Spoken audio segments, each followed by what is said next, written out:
Զինծառայության ժամկետը 6 ամսով կրճատելու նախագիծը խորհրդարանում արդյոք հաշվի առել են մարտահրավերները, ինչպես կանդրադառնա կրճատումը սահմանների պաշտպանության վրա։ 109 տարի շարունակվող սուգը ցեղասպանության մասին հոդվածի համար լրագրող են դատում Թուրքիայում, որ Հայաստանի հետ իբր սահմանների բացում հարաբերությունների կարգավորում է ուզում։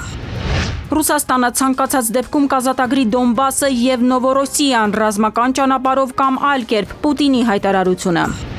Ցորենի ցանքսերը կրճատվել են, բերքը պակասել, ինչու երկրում ցորենի արտադրությունը տնտեսապես ձեռնտու չէ։ Կեղծ թուղթ հոգեբուժականի բժշկից բանակից ազատվելու համար կաշառքի գործով 6 ձերբակալված կա։ Ծեծկրտուկ Բրյուսովի համալսարանում աղջիկների միջև ինչի կամ ում համար են իրար ծեծել ուսանողուհիները։ Արմենիայի եթերում նորությունների գլխավոր ժամն է, բարի երեկո, ես Շահանե Մեժլումյանն եմ, ամենակարևորն ու դիտարժանը մեր եթերում։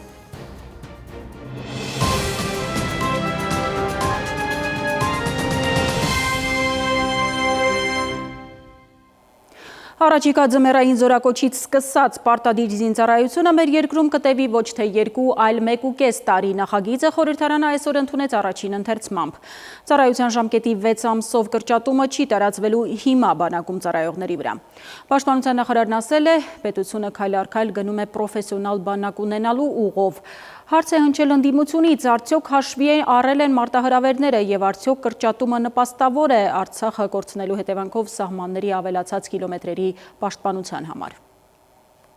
Ոչ թե 24, այլ 18 ամիս կծառայեն 26 հունվարի 7-ից հետո բանակ զորակոչվողները։ Ժամկետային զինծառայության մասին նոր օրենքը հետադարձ ուժ ունենալ չի կարող։ Հայաստանի կառավարությունը փորձելու է բանակը քայլ առ քայլ համապատասխանեցնել պրոֆեսիոնալ պահանջներին։ Այն կառուցել պրոֆեսիոնալ հիմքի վրա։ Պաշտպանության նախարարը հայտնեց, որ տարածաշրջանի որոշ երկրներ բանակի պրոֆեսիոնալացման այդ ուղին արդեն բռնել են։ Եթե խոսենք Թուրքիայի մասին, խոսենք Վրաստանի մասին, նաև Ադրբեջանը 1.5 տարվան անցում է կատարել դեռևս 2000-ականներին։ Այսինքն, բայց հիմա համեմատվել որևէ մեկի հետ, կարծում եմ տեղին չէ, մենք պիտի ավելի շատ ելնենք նրանից, ինչ մարդկային ռեսուրսների, ինչ հնարավորությունների ենք տիրապետում։ Զինված ուժերում զինծառայողների կեսից ավելին ծխում է, իսկ հնարավոր է բանակում սահմանափակել ծխելը։ Պաշտպանության նախարարը նշեց, թե ինքն էլ մտահոգություն ունի այդ առումով, սակայն Պապիկյանի դիտարկմամբ քաղաքացիների, նաև զինծառայողների համար յուրաքանչյուր արգելք պետք է լինի իրավաչափ։ Ես ճանաչում եմ զինծառայողի միայնակ մոր, ով աշխատում է, ստանում է 100,000 դրամ աշխատավարձ, ունի նաև այլ մանկահասակ երեխաներ, եւ իր զինծառայող որդու համար պետք է նաև ամեն ամիս ուղարկի մոտ 30,000 դրամ, որպեսզի նա բանակում ծխի։ Եթե սահմանում ենք այնպիսի արգելքներ, որոնք վերաբերում են արդեն չափահասությունից վեր տարիքին, սա ավելի լայն քննարկման կարիք ունի եւ եթե հասարակության մեջ նման ըմբռնում լինի, կարելի է ընդհանրապես ծխախոտի վաճառքը դարձնել 21 կամ 25 տարեկան։ Ատեստացիոն տարբերակով քննություն հանձնելը, աշխատավարձ բարձրացնելը զինված ուժերում անհավասար պայմանների առիթ է ստեղծել։ Հրամանատարը հանձնում է բարձր աշխատավարձ է ստացում, բայց իր ենթականները մանավանդ առաջի գծում գտնվող պայմաններ չունեն, ժամանակ չունեն նախապատրաստվելու եւ պատրաստ չեն։ Ձեզ համար սա խորհուրդ է, որ մենք ատեստավորման այս համակարգում դիտարկում ենք ֆինանսական բավարարումը եւ բնականաբար ձեր մտքում դրանք միմյանց հետ հակասության մեջ են մտնում, իրականում պետք չի դրանք պետք չի միմյանց հակադրել։ Սեյրան Օհանյանի դիտարկմամբ յուրաքանչյուր բարեփոխում իրականացնելիս պետք է հաշվի առնվի նաև արկա մարտահրավերները։ Այդ առումով ըստ Օհանյանի Հայաստանի սահմանային պաշտպանությունը 100 կիլոմետր ավելացել է։ Դա եւս պետք է հաշվի առնել։ Ղարաբաղի 283 կիլոմետրին ավելացրել է Ադրբեջանի հետ սահմանը Զոդից մինչև Մեղրի։ Դրանից ելնելով մենք պետք է որոշում ընդունենք, թե ինչպիսին է մեր ազգային անվտանգության ռազմավարությունը եւ Պաշտպանության նախարարությունը պաշտպանական ռազմավարական վերանայում պետք է անի եւ դրանից բխող հարցերով պետք է ինքը իր համալրման ամբողջ գործընթացը կազմակերպվի։ Պաշտպանության նախարարն էլ թե նախկինում ծառայած ու այժմ քաղաքացիական տարբեր դերերում գտնվող բազմաթիվ քաղաքացիներ որոշել են անցնել զինվորական ծառայության։ Ըստ Պապիկյանի 2025 թվականին նմանատիպ 1000 քաղաքացի պատրաստակամություն է հայտնել ծառայել զինված ուժերում։ Նաիրի Մուրադյան, ժամը լրատվական։ Միացյալ Նահանգները եւ Կենտրոնական Ասիայի երկրները հետաքրքրված են Հայաստանի եւ Ադրբեջանի միջև երկարատև խաղաղությամբ, որն առաջարկում է Թրամփի միջազգային խաղաղության եւ բարգավաճման ուղին, հայտարարություն է տարածել ամերիկյան պետքարտուղարությունը։ Ադրբեջանական լրատվամիջոցները գրում են, թե հայտարարության մեջ ասված է, որ Վաշինգտոնում հանդիպումների ժամանակ ընդգծվել են Հայաստանի եւ Ադրբեջանի ջանքերը տարածաշրջանային համագործակցության եւ բարգավաճման հնարավորությունները ընդլայնելու համար։ Տարածաշրջանում հաստատվել է փաստացի խաղաղություն, հայտարարել է Ադրբեջանի արտգործնախարար Բայրամովը։ Նա ասել է, թե այսօր ի տարբերություն ԵԱՀԿ անկայուն տարածաշրջանի Ադրբեջանն ու Հայաստանը ապրում են ամենախաղաղ եւ կայուն շրջանը։ Բայրամովի խոսքով երկու կողմերն էլ շարժվում են դեպի կոնկրետ միջոցառումներ կառավարական, խորհրդարանական եւ քաղաքացիական հասարակության մակարդակներում տարբեր ձևաչափերով։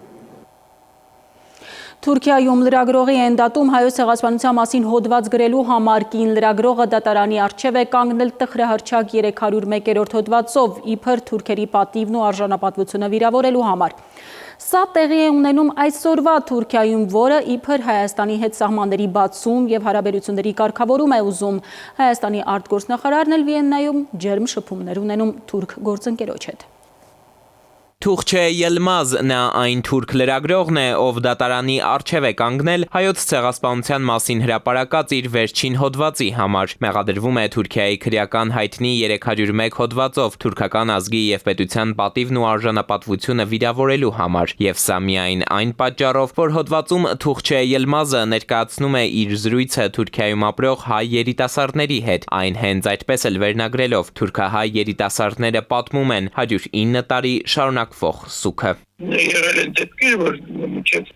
տարիներ առաջ որ կիրառվել է այդ հոդվածը իրենց քրեական օրենսգրքի, բայց երկար տարիներ չէր կիրառվում։ Հիմա մենք էլ որոշել ենք էլի կիրառել։ Այսինքն քրեականացվում է այնտեղ ցեղասպանության մասին ճշմարտություն խոսելը։ Պահ եղավ Թուրքիայում, որ բավական շատ տիպի ճշմարտություն էին խոսում Թուրքիայում հայոց ցեղասպանության մասին, մտավորականության ներկայացուցիչները, որոշ չափով նաև գիտնականները, եւ նրանց ոչ մի պատիժ չէր հասնում։ Հիմա մենք տեսնում ենք, որ նորից այդ հոդվածը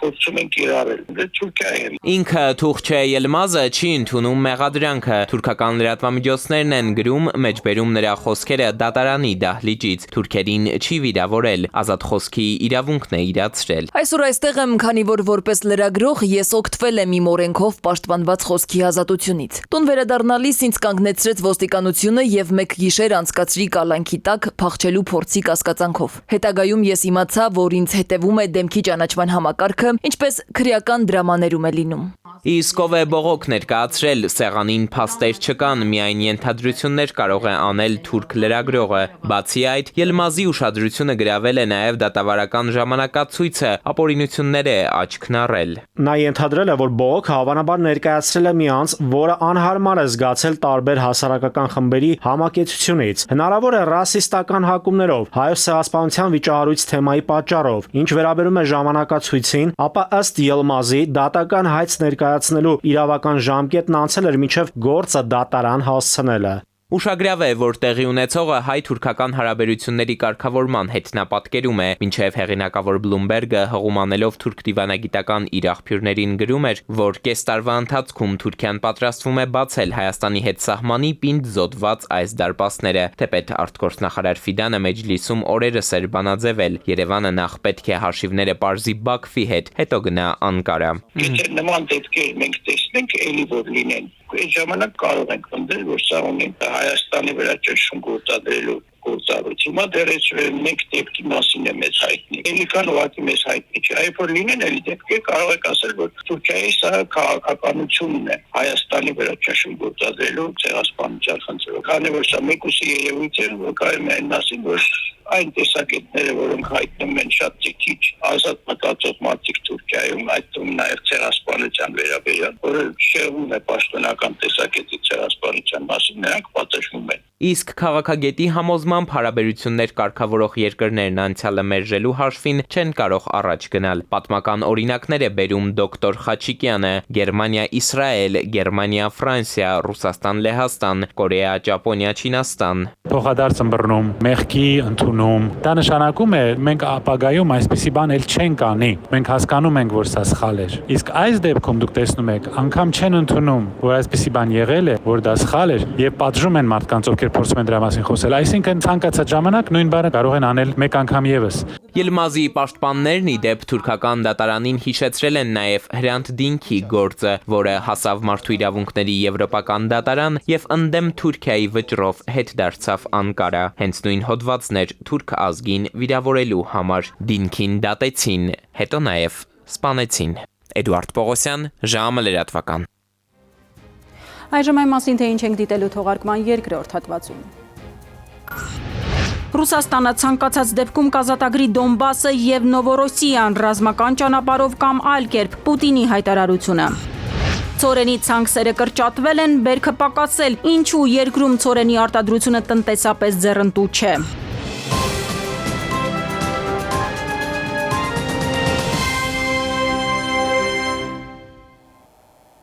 Ժամը շարունակում է աշխատանքը Արմենիայի ուղիղ եթերում։ Այժմ միջազգային լուրեր Մոսկվայում Սթիվ Ուիթկոֆի եւ Ջարեդ Քուշների հետ հանդիպման ուշագրավ մանրամասներն է բացահայտել Հնդկաստան մեկնած Ռուսաստանի նախագահ Վլադիմիր Պուտինը India Today հեռուստաալիքին տված հարցազրույցում։ Թրամփի մշակած 27 կետանոց ծրագիրը բաժանվել է 4 առանձին փաթեթի եւ առաջարկվել քննարկել առանձին։ Սա հանգեցրել է նրան, որ բանակցությունները բավականին երկարատև են ստացվել, ասել է Պուտինը, նշել, որ անհրաժեշտ էր քննարկել գրեթե յուրաքանչյուր կետ։ Պուտինը եւս մեկ անգամ շեշտել է, որ Ռուսաստանը ցանկացած դեպքում կազատագրի Դոնբասը եւ Նովորոսիսկը ռազմական ճանապարհով կամ այլ կերպ։ Ի տարբերություն Բրյուսելի, Մոսկվան իր գործընկերներին չի պարտադրում ընկերանալ ինչ-որ մեկի հետ, ընդհակառակը այն կողմ է զարգացնել բազմակողմանի համագործակցությունը, հայտարարել է Ռուսաստանի արտգործնախարարության պաշտոնական ներկայացուցիչ Մարիա Զախարովան, անդրադառնալով Հայաստան-Եվրամիություն ռազմավարական գործընկերության ստորագրված նոր օրակարգին։ Նրա խոսքով Բրյուսելի նպատակն է վնաս հասցնել Երևան-Մոսկվա բարեկամական փոխշահավետ հարաբերություններին։ Բրյուսելյան վամպիրները գնում են նորմալ մարդկանց մոտ եւ հարցնում են. ուզում եք ձեզ կծենք, որ մեզ նման դառնաք։ Մարդակոսը եւ կայակալասն իրենց ջրի երես են հանել։ Նրանց միակ նպատակն է վնաս հասցնել Հայաստան-Ռուսաստան բարեկամական, ավանդական եւ փոխշահավետ հարաբերություններին։ Ինչ վատ բան է տեսել հայ բնակչությունը ռուս-հայկական էներգետիկ համագործակցությունից։ Թող հայ բնակիչները տեսնեն, ինչ են արել այդ վամպիրներն իրենց բնակիչների հետ։ Նրանք այժմ մի քանի անգամ ավելի շատ են վճարում էներգիայի համար, քան մյուսները։ Վարչապետ Նիկոլ Փաշինյանը այսօր հայտարարել է, որ բյուջեի եկամուտների ավելացմանը զուգահեռ տարեց տարի պետք է ուշադրություն դարձնել նաև դրանց ճիշտ ծախսման եւ տնօրինման վրա։ Կառավարությունը որքան էր կարողանա ապահովել տարեկան 7% տնտեսական աճը երկրում, մեկ է ըստ վարչապետի կառավարության աշխատանքի մեջ էլ նկատելի են բազմաթիվ թերություններ։ Իսկ դրա պատճառը Փաշինյանի դիտարկմամբ կառավարման որակի բարելավման մեջ ներդրումների բացակայությունն է։ Վարչապետ Փաշինյանը այսօր խոսել է նաև Հայաստանում ծայրահեղ աղքատությունը վերացնելու ուղիների փնտրտուքի մասին։ Դրան միտված առաջնահերթ քայլերից մեկը վարչապետը կրթությունը առաջնահերթ ռազմավարություն դարձնելն է համարել։ Օրինակ, ընտանիքը ստանում է կարա ընդհանուր մինչև 100,000-ից 150, 200,000 դրամ աջակցություն ստանա։ Բայց սոցիալական աշխատող գնում է եւ զեկույց է գրում, որ ընտանիքի երեխաները գտնվում են ծայրահեղ սանիտարահիգիենիկ ծայրահեղ պայմաններում։ Մենք ընդունում ենք, որ այդ մեր տված գումարը չի կարող հերիքել հազար ներողություն ռոկոկո սերվիս ունենալու համար։ Հասկանում եք, այս մարդկանց ծայրահեղ աղքատությունը ուզում եք տանենք կրկնապատկենք, եռապատկենք, չի փոխվելու, մինչև մենք կրթությամբ չգնանք այդ ճանապարհին։ Փաշինյանը կառավարության նիստից հետո ճեպազրույցում անդրադարձել է Ղարաբաղյան հակամարտության վերաբերյալ կառավարության հանրայնացրած փաստաթղթերին, ասել, որ Մինսկի խմբի 2019-ի փաստաթուղթը ներկայացվել է որպես ամփոփ նկարագրություն նախորդ շրջանում տեղի ունեցած եւ գեներացված բովանդակության։ Փաշինյանը անդրադարձել է լրագրողի այն նկատառմանը, թե գուցե բանակցեր եւ դրա արդյունքում չլիներ 2020 թվականի պատերազմը եւ ունենայինք Արցախը։ Մենք երբեք չենք հրաժարվել բանակցելուց, երբեք չի եղել այդպիսի բան, որ մենք հրաժարվենք բանակցելուց, մենք միշտ բանակցել ենք եւ բանակցել ենք մեր պատկերացումներին, Հայաստանի Հանրապետությունում գեներացված պատկերացումներին համապատասխան եւ խնդրեմը առաջացել է այն ժամանակ, երբ որ մենք արձանագրել ենք, որ իրական բանակցություններում, դիվանագիտական եւ միջազգային հարթակներում ձևավորված բովանդակությունը ահռելի խզում ունի այն բովանդակության հետ, որը շատ երկար տարիներ Հայաստանի Հանրապետության պաշտոնյաները հանրությանը ներկայացրել են։ Ազգային անվտանգության ծառայությունը քննչական կոմիտեի շենքում այսօր ձերբակալել է Արշակ Սրբազանին, տեղեկացրել է նրա փաստաբանը, ասել, որ Սրբազանի ձերբակալումը հայտնի տեսագրության հետ կապ չունի։ Քննչական կոմիտեից լրատվամիջոցներին ասել են, որ Արշակ Սրբազանի նկատմամբ հանրային քրեական հետապնդում է հարուցվել մի խումբ անձանց կողմից նախնական համաձայնությամբ թմրամիջոց ապօրինի իրացնելը հանդիսադիր վայրում հոդվածով։ Հայ առաքելական եկեղեցու 27 արքեպիսկոպոսներ եւ եպիսկոպոսներ առավոտյան համատեղ հայտարարությամբ են հանդես եկել անվերապահ հավատարմություն հայտնել Մայրաթորին եւ ամենայն հայոց կաթողիկոսին։ Նրանք անհանդուրժելի եւ դատապարտելի են համարել պատարագի ընթացքում հայրապետի անվան հիշատակման կամայական զեղչումը որպես ծիսականոնական կոպտագույն խախտում, որը ըստ նրանց պառակտման տարեր է պարունակում։ Հաջորդ թեմայի մասին ցորենի ցանքսերը երկրում կրճատվել են, բերքը պակասել, ֆերմերները բողոքում են հեկտարի վրա որքան ներդրում են անում, համարյա նույնքան գումար էլ հետ են բերում։ Հացահատիկ մշակելը դարձել է տնտեսապես ոչ ձեռնտու։ Փորձագետների կարծիքով իշխանությունը ցորենի մշակությունը խրախուսելու փոխարեն ներմուծման միջոցով է փորձում ապահովել պահանջարկը։ Նրանց խոսքով այսպես կկանգնենք պարենային անվտանգության լուրջ խնդրի առջև։ 4 կոմանն էր, սա մնացել, ցանված չի։ Մարդիկ դատել են ուրիշ աշխատանք, ստաբիլ, ինչ-որ մի հիմնարկությունում գնացել են իրանց աշխատավարձով աշխատում։ Մասիսի բնակիչ ֆերմեր Արարատը, ով 20 տարուց ավելի ցորեն է մշակում, դժգոհում է։ Ցորենի իրացման հետ կապված խնդիրներ է ունեցել։ Ասում է նախկինում 30-35 հեկտար հող ուներ։ Ցորենի ակտիվ մշակմամբ էր զբաղվում, հիմա 20 հեկտարի էլ հողը չի հասնում։ Ապրանքի դները դնալով ցածրանում են հրժեքը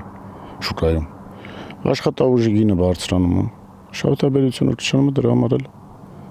ցանկերը չհասնում են։ Հայաստանում ցորենի ցանքատարածությունները նվազել են։ Ազգային վիճակագրական կոմիտեի հրապարակած տվյալների վերլուծությունից պարզ է դառնում, որ 2023 թվականին Հայաստանում շուրջ 71.4 հազար հեկտար ցանքատարածություն է եղել, իսկ 2024 թվականին այն նվազել է մինչև 56.5 հազար հեկտար։ Սա վերջին 4 տարիներին Հայաստանում ցորենի ցանքատարածությունների ամենացածր մակարդակն է։ Նվազել է նաև ցորենի համախառն Եթե 2023 թվականին ունեցել ենք 177.9 տոննա ցորեն, 2024-ին այն նվազել է, հասնելով 120.3 տոննայի։ Էկոնոմիկայի նախարարը դեռ նախորդ տարի էր հայտնել, թե Հայաստանում հաշվարկներ են անում եւ տնտեսապես նպատակահարմար ծրագրեր են իրականացնում։ Հայաստանի Հանրապետությունում ցորենի արտադրությունը ինքը տնտեսապես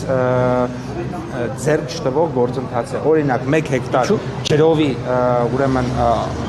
տարածքից ստացվում է 400.000 դրամի ցորեն, այնինչ ծախսվում է 420.000 դրամ։ Ցորենի ցանքատարածությունները նվազել են մարզերի մեծ մասում, բայց բացասական միտումը առավել ակնառու է Տավուշի, Սյունիքի, Շիրակի եւ Լոռու մարզերում։ Գյուղատնտեսության նախկին փոխնախարար Աշոտ Հարությունյանի համոզմամբ ցորենի ցանքատարածությունների կրճատման պատճառը պետական քաղաքականությունն է։ Դժգոհումը պետական աջակցությունը կակտահարության ապահովագրությունն էլ հանեցին։ Գյուղացին մենակ մնաց կարկուտի ու երաշտի հետ։ Դրա համար էլ այս իրավիճակն է։ Շամբարներն իբրև թե կառուցում փողը վատնում է 0% սուբսիդավորված վարկեր արդեն որերորդ տարին է չկա, մարդիկ չեն կարողանում վարկ վերցնել եւ հայտարարեցին, որ գյուղացիները ցորեն ցանում են այն տարածքում, որտեղ կարկուտ է գալիս, կատարեցրեցին, իբրև թե իրականացած են ծրագրերը։ Իսկ վառելիքի դները ցածրացնեն, ցածր դնով, պարատանյութները ցածր դներով բերեն, Այդ դեպքում արդեն շահութաբերությունը բնական է, բարձրանա, մենք էլ փորձենք ավելացնել մեր ցանկերը։ Հայաստանը Ադրբեջանի տարածքով 4-րդ կարգի ցորեն ներկրեց Հայաստան, այն համարելով ճանապարհների ապաշրջափակման ուղղված կարևոր քայլ։ Սակայն փաստը մնում է փաստ, երկրի սննդային անվտանգությունն ավելի սուր հարցադրում է դառնում, երբ տեղական արտադրությունը նվազում է, իսկ կախվածությունն այլ երկրներից ներմուծվող հացահատիկից ավելանում։ Գյուղոլորտի փորձագետը վստահ է, եթե տեղացի արտադրողներին բավարար աջակցեն, ապա անհրաժեշտությունը չի լինի դրսից բերել։ Օրինակ է բերում, եթե պետությունը Շիրակում անցած տարի պատշաճ պայքարեր կրծողների դեմ ցորենի կատարածությունները չէին ուտի, գործն էլ դրսից ներմուծմանը չէր հասնի։ Քնարիկ Պետրոսյան, Վահրամ Ավոյան, ժամը լրատվական։ Կրկին խափանումներ առկա համակարգում, մարդիկ չեն կարողացել գնումներ և օնլայն գործարքներ անել համակարգի գերծանրաբեռնվածության պատճառով։ Պետությունը ըստ վերի դեմ պայքարի ճանապարհին առաջարկում է հրաժարվել կանխիկ վճարումներից, նախապատվությունը տալով անկանխիկ գործարքներին, անգամ թոշակառուներին են խորախուսում քարտով խանութից ապրանքն առնել, խոստանալով 20%-ի վերադարձ։ Խափանումներից տուժած տնտեսվարողները բողոքում են այդ դեպքում ապահովեք համակարգի անխափանությունը և անվտանգությունը, որ բիզնեսը չկանգնի։ Օրեր առաջ խանութներում, տարբեր ծառայություններ մատուցող կազմակերպություններում, բանկոմատների դիմաց մարդիկ շվարել են։ Որոշակի ժամանակահատված անկանխիկ գործարքները տեղի չէին ունենում։ Գուցե քարտին կամ բանկին է առնչվում խնդիրը, հարցնում են շատերը։ Բայց ոչ, խնդիրը առկա համակարգում էր։ Վճարային համակարգում խնդիրներ նախորդ ամիսներին եւս եղել էին, կարճ ու ավելի երկար ժամանակահատվածով։ Խնդիրը ֆիքսել են կենտրոնական բանկի ներկայացուցիչները նաեւ։ Խափանումը, որը որ եղել է սարքի խափանման արդյունք։ Եվ դա շատ մեծ հեղինակություն ունեցող արտասահմանյան ընկերության կողմից տրամադրվող սարք է, եւ այդ սարքի խափանման արդյունքում հիմա փաստացի հետազոտություններ են անում եւ նաեւ մասնագետներ հրավիրել, որպեսզի հասկանան, թե ինչով է դա պայմանավորված եղել։ Նախորդ խափանումը առկա համակարգում բացատրվեց ծանրաբեռնվածության աճով։ Սա տեխնոլոգիա է, որը ներառում է բազմաթիվ հանգույցներ եւ սարքեր, գումարած մարդկային գործոնը։ Անհանգստանալու կարիք չկա, բնական պրոցես է, կմտածեն շատերը եւ ճիշտ կանեն։ Այստեղ մեկ այլ խնդիր կա։ Վերջին տարիներին գործադիրը սիստեմատիկորեն իրականացնում է կանխիկ գործարքների նվազեցման քաղաքականություն։ Սկզբում արգելվեց որևէ գործարք իրականացնել, որը գերազանցում է 300,000 դրամը։ Ըստ այդմ, երկրում առևտրի մի զգալի հատված անցավ անկանխիկ եղանակին։ Նույնը վերաբերում է ծառայությունների մատուցմանը։ Երկրում բնակչության մի զգալի հատվածը թոշակառուները մոտիվացվել են կատարել իրենց գնումները անկանխիկ 10%-ի չափով հետ վճար ստանալու համար։ Պրոցեսը շարունակական է լինելու։ Անկանխիկ գործարքի հիմնական պլյուսը այն է, որ բոլոր գործարքները պետության կողմից գրանցվում են եւ սա ծերը կրճատվում է։ Դրա համար է պետությունը նախընտրել Հայաստանի Հանրապետությունը, որ 26 թվականից դա խրախուսելու է եւ անկանխիկ գործարքների դեպքում բոլոր 2%-ը հետվերադարձ է կատարվելու։ Այստեղ հարցն այն է, որ անկանխիկ գործարք ասվածն իրականացվում է հենց արքայով հիմնականում, այսինքն երկրում գրեթե բոլոր բիզնես պրոցեսները կախվածության մեջ են ընկնում վճարային համակարգից, այդ թվում արկայի աշխատանքից։ Եթե հասարակությունը սովոր է անկանխիկ գործարքներ կատարելուն, ապա որևիցե խնդրի դեպքում համակարգը կանգնում է, որը տնտեսական տեսանկյունից բավականին բացասական է, որտեղ տնտեսությունը կանգնում է մի քանի օրով։ Մասնագետները նշում են, որ այստեղ իրավիճակը կարող էր շտկել մեկ այլ վճարային համակարգի ի հայտ գալը, սակայն դա բավականին բարդ եւ թանկարժեք պրոցես է։ Հակառակ դեպքում որևէ ընկերություն արդեն կզբաղվեր նման պրոդուկտի մշակումով։ Մյուս կողմից պետությունը պարտադրում է բնակչությանը գործարքները կանխիկից տեղափոխել անկանխիկ դաշտ։ Պարտադրում է օրենսդրորեն։ Հետևաբար, այդ համակարգի աշխատանքի համար պատասխանատու է հենց պետությունը։ Դրանից էլ հետևում է, որ անվտանգության բացիկները եւս պետք է ապահովի պետությունը, որպեսզի թեկուզ կարճ ժամանակով երկրի վճարային պրոցեսները կոլապսի չենթարկվեն։ Եթե սրան գումարենք այն հանգամանքը, որ կիբերտիրույթում մեծ վնասներ հասցնելու ձգտում ունեցող հարևանները եւս կփորձեն օգտվել այս համակարգի խոցելիությունից, ապա խնդիրն ավելի վտանգավոր է դառնում։ Արմեն Աթելյան, ժամը լրատվական։ Կրկին դադար մեր եթերում կվերադառնանք րոպեներ անց։ Կեղծ թուղթ հոգեբուժականի բժշկից բանակից ազատվելու համար կաշառքի գործով 6 ձերբակալված կա։ Ծեծ կրտուկ Բրյուսովի համալսարանում աղջիկների միջև ինչի կամ ում համար են իրար ծեծել ուսանողուհիները։ Եվս 2 օր կայուն երկինք, ավելին հաջորդիվ։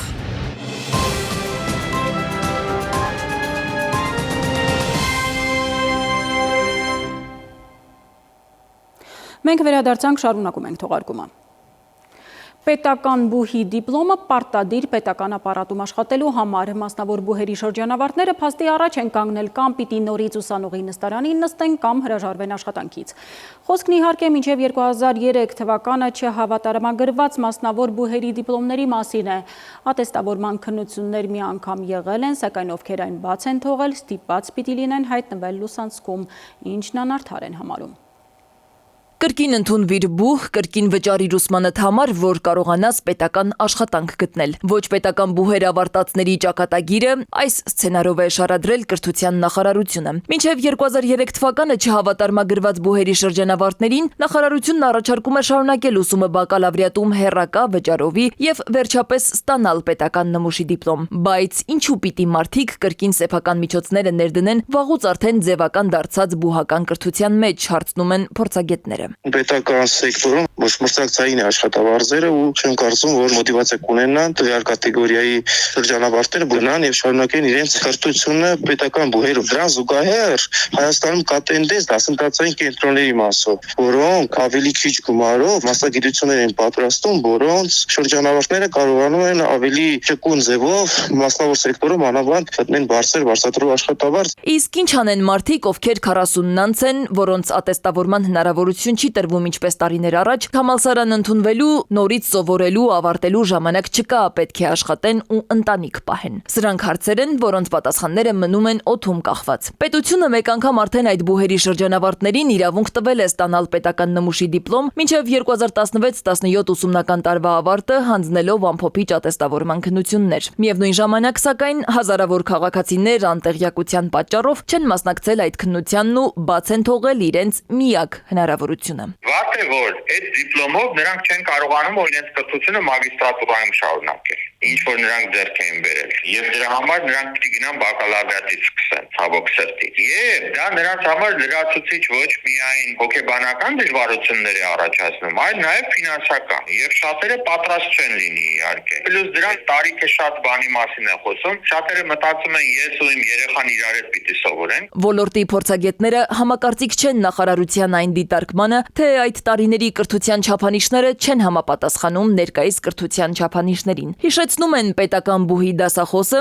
դաս է տվել նաև մասնավոր բուհում։ Եթե մարդը պետական բարձրագույն ուսումնական հաստատություն է ավարտել, մեկն էլ մասնավոր, նրանց գիտելիքները այդ պահի դրությամբ որևէ էական տարբերություն չէր կարող ունենալ, որովհետև այն մարդիկ, որոնք դասավանդում էին պետական բարձրագույն ուսումնական հաստատություններում, նույն ծրագրով, նույն առարկաները, նույն հերթականությամբ դասավանդում էին նաև ոչ պետական մասնավոր համալսարաններում։ Փորձագետներն ասում են, նախարարությունը այս կերպ փորձում է լրացնել բուհերի ակնհայտ թափուր տեղերը, ինչն ի դեպ էական ազդեցություն չի ունենա։ Հորդորում են նախ վերանայել բուհական կրթության որակը, ինչից հետո միայն կարևորել պետական նմուշի դիպլոմը։ Սվետլանա Ավդիշյան, ժամը լրատվական։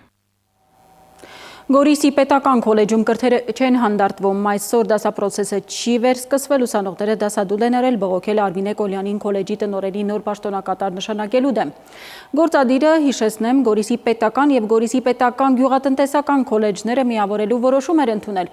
Գորիսի պետական քոլեջի նախկին տնօրենի աշխատանքից ազատման պատճառը ըստ նախարարի հրամանի կառավարության որոշման իրականացմանը խոչընդոտելն է։ Քոլեջի 30 աշխատակիցները, ովքեր հրաժարականի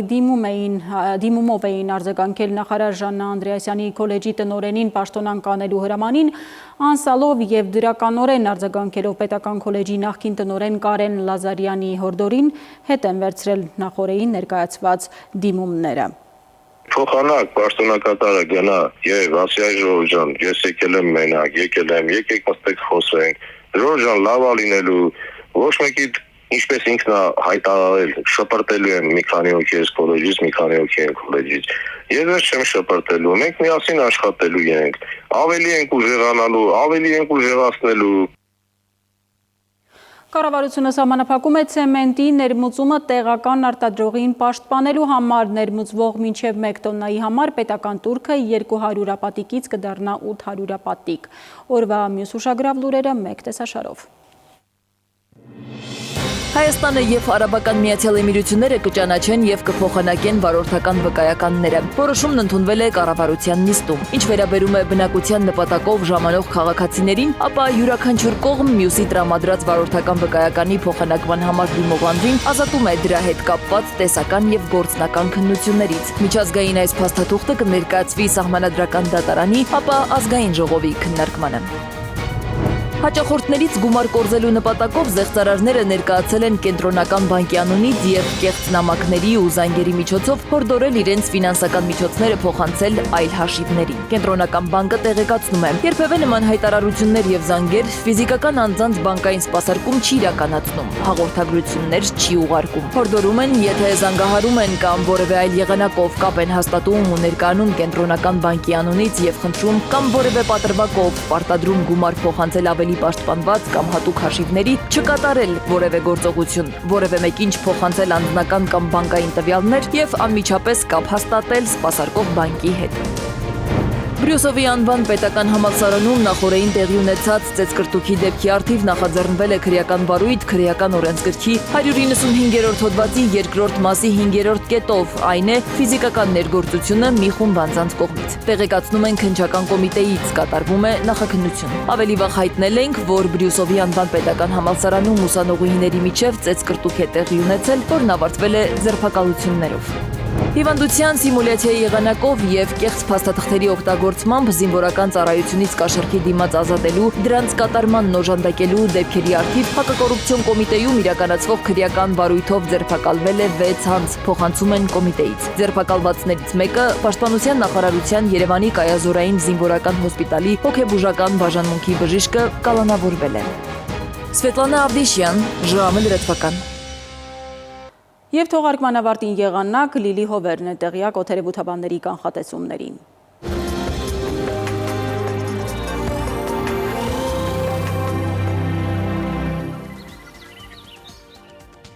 Բարերեկո եղանակի տեսության հովանավորն է Ֆերոսի ապրանքանիշը, իր հուսալիան վտանգ գերխնայող գազի կաթսաներով։ Դրանք պաշտոնապես ներկայացված են էքստերիեր խանութ սրահներում, Ֆերոսի եղանակ ստեղծող կաթսաներ, մեթեոաշխարհ նախ Հայաստան։ Մեր երկրի մեծ մասում ուրբաթը կանցնի արևոտ երկնքով, առանց ստեղումների, ջերմաստիճանը եւս 2 օր էապես չի փոխվի։ Վաղը ցերեկը Շիրակում, Կոտայքում, Գեղարքունիքում, Արագածոտնի եւ Վայոց-Ձորի լեռնային գոտիներում կդիտվի 3-ից 8 աստիճան։ Վայոց-Ձորի եւ Արագածոտնի նախալեռներում կանխատեսվել է 7-ից 10, Լորիում 5-ից 8, Տավուշում 9-ից 12 աստիճան, Արարատում, Արմավիրում կդիտվի 7-ից 9, Սյունիքի հովտային գոտիներում սպասվում է 10-ից 15, Սյունիքի նախալեռներում 6-ից 9 աստիճան։ Երևանում օրը կանցնի առանց ստեղումների, արևոտ երկնքով, այս գիշեր սպասվում է 3-ից 5 աստիճան ցուրտ, ցերեկը 6-ից 8, երեկոյան 1-ից 3 աստիճան տաքություն։ Այսքանն էինք պատրաստել այսօրվա համար, ես ձեզ հրաժեշտ եմ տալիս եւ մաղթում խաղաղ գիշեր։